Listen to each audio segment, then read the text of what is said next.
Hi అండి, welcome back to our channel. ఎలా ఉన్నారు అందరూ? ఈరోజు చూసారా, చికెన్ పలావ్ భలే టేస్టీ కుదిరింది. చాలా సింపుల్గా, సింపుల్ వేలో ఇంట్లో ఉన్న వాటితోనే ఈజీగా చేసుకోవచ్చు. అంటే నేను 2 మెంబర్స్ కని చేసిన, కానీ 3 మెంబర్స్కి అయింది. ఇది చాలా పర్ఫెక్ట్గా కుక్ అయింది. మీరు కూడా ఒకసారి ట్రై చేయండి. దీనికోసం ముందుగా ఒక కడాయి పెట్టుకొని కాస్తంత ఆయిల్ అలాగే కాస్తంత గీ కూడా వేసి అది మగ్గిన తర్వాత ఒక 2 పెద్ద సైజు ఆనియన్స్ని కట్ చేసుకొని ఈ విధంగా ఫ్రై చేసుకోండి. ఇందులో కొన్ని తీసి పక్కకు పెట్టుకోండి, ఇంకొన్ని అందులోనే ఉంచి దీంట్లో సాజీరా, ఇలాచి, లవంగాలు అలాగే కాస్తంత కస్తూరి మెంతి, బిర్యానీ ఆకు వేసుకొని వీటితో పాటు ఒక టేబుల్ స్పూన్ నిండా అల్లం వెల్లుల్లి పేస్ట్ అలాగే కాస్తంత కరివేపాకు అవి కాస్త మగ్గిన తర్వాత ఇందులోనే కట్ చేసి పెట్టుకున్న 2 టమాటా ముక్కల్ని కూడా ఇందులో వేసి కలుపుకోండి. ఇవి కాస్త మగ్గిన తర్వాత 1/2 కేజీ చికెన్ కూడా ఇందులో వేసుకోండి. ఒక 2 నిమిషాల తర్వాత ఒక చిటికెడు పసుపు అలాగే ఒక 3 టేబుల్ స్పూన్ నిండా కారం వేసుకోండి. అంటే స్పైసీకి తగ్గట్టు వేసుకోండి.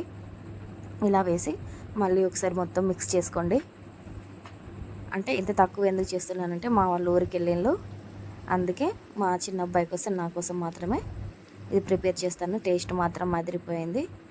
దీంట్లోనే కాస్తంత కొత్తిమీర అలాగే ధనియా పౌడర్, చికెన్ మసాలా కూడా వేసి కలుపుకోండి. ఇలా కలుపుకొని ఒక 5 నిమిషాల పాటు మూత పెట్టుకోండి. 5 నిమిషాల తర్వాత మూత తీసి మళ్ళీ ఒకసారి కలుపుకొని తగినన్ని వాటర్ పోసుకొని అవి కాస్త ఒక గుబులు వచ్చే వరకు మూత పెట్టుకోండి.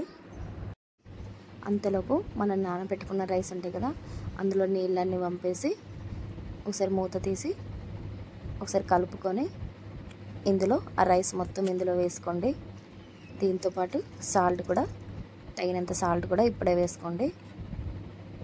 చూసి వేసుకోండి, సాల్ట్ ఎక్కువ అవుతుంది.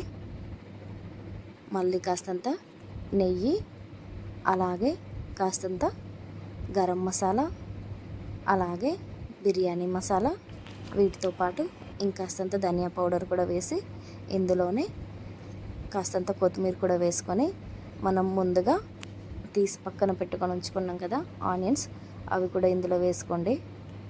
ఇలా వేసుకొని ఒకసారి కలుపుకొని సిమ్లో పెట్టేసి ఒక 10 నిమిషాల పాటు మూత పెట్టుకోండి. చాలా సింపుల్ అండ్ టేస్టీగా ఉండి చికెన్ పలావ్ రెడీ అవుద్ది. నా ప్రాసెస్ కనుక నచ్చితే తప్పకుండా నా ఛానల్ని సబ్స్క్రైబ్ చేయండి, అలాగే లైక్ చేయండి, షేర్ చేయండి, కామెంట్ చేయండి. వీటితో పాటు గంట కూడా కొట్టండి. చూసారా ఎంత పర్ఫెక్ట్గా కుక్ అయిందో? స్మెల్ మాత్రం అదిరిపోతుంది. చాలా సింపుల్ వేలో చేసుకోవచ్చు, భలే టేస్ట్గా ఉంటుంది. మీరు కూడా ఒకసారి తప్పకుండా ట్రై చేయండి. అలాగే నా ఛానల్లోకి వెళ్ళి నా వీడియోస్ చూడండి. నచ్చితే నా ఛానల్ని సబ్స్క్రైబ్ చేసుకోండి. Thank you for watching. Please subscribe చేయండి.